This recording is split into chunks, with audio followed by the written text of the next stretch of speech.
বাংলাদেশের আমিসার ঘটনাকে কেন্দ্র করে মিশা সওদাগর যে বক্তব্যটা দিয়েছেন সেটির উপরে কিছু গুরুত্বপূর্ণ কথা বলবো। আগে ভিডিওটা দেখুন।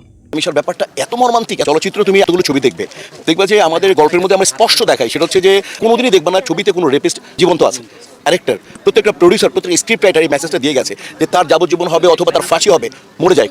মিশা সওদাগর যে কথাটি বলেছেন যে তাদের প্রযোজক হাজার হাজার কোটি টাকা খরচ করে আমাদেরকে একটি মেসেজে দিয়েছেন, তার প্রমাণ দেখবেন এই যে দেখুন।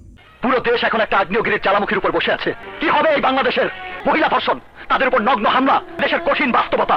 এটার সমাধান কি সেইটাও সিনেমার মাধ্যমে উপস্থাপন করেছেন, সেইটাও দেখুন। যাদের উপর অত্যাচার হয়, নগ্ন হামলা হয়, তারা হয় ভয় পেয়ে মামলা করতে চায় না, আর মামলা করলেও আইনের মাপ, ব্যাজ, ঘুষের টাকা, পুলিশি হয়রানির কারণে তারা কেস চালাতে ব্যর্থ হয়। নয়তো টাকার ক্ষমতার সামনে কেসের তদন্তই বন্ধ হয়ে যায়। উল্টো তারা হামলার শিকার হয়, তাদের উপর ইনকোয়ারি হয়, কিন্তু সেই ইনকোয়ারির ফলাফল অনুযায়ী কোনো কাজ হয় এমন ঘটনা এদেশের মানুষ গল্প উপন্যাসেও পড়েনি। সমস্ত সাক্ষী আদালতে এসে তাদের সাক্ষ্য বদলে দেয় কেন? কোর্টে কেস এত লম্বা সময় ধরে চলে কেন? কোর্ট ও পুলিশের চক্করে পড়ে যারা কেস করেন তাদের বাড়ির মেয়ের বিয়ের বয়স পার হয়ে যায়, আর যদি স্ত্রী হয় সে বুড়ি হয়ে যায়, আর যে বুড়ি সে মরে যায়। এসব নাটক তখনই বন্ধ হবে যখন কেস উঠবে এক আদালতে, একদিনই হবে শুনানি, কোর্টে সাক্ষ্য হবে একদিন, এবং সেই দিনই হবে কেসের রায়, সেই দিনই হবে সাজা।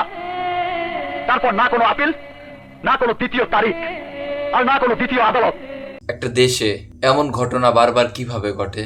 বিচার ব্যবস্থা যদি এমন হতো, যখন কেস উঠবে এক আদালতে, একদিনই হবে শুনানি, কোর্টে সাক্ষ্য হবে একদিন, এবং সেই দিনই হবে কেসের রায়, সেই দিনই হবে সাজা। সিনেমার কথার অনুযায়ী যদি হতো তাহলে হয়তো বাংলাদেশে ধর্ষক থাকতো না, খুনি থাকতো না।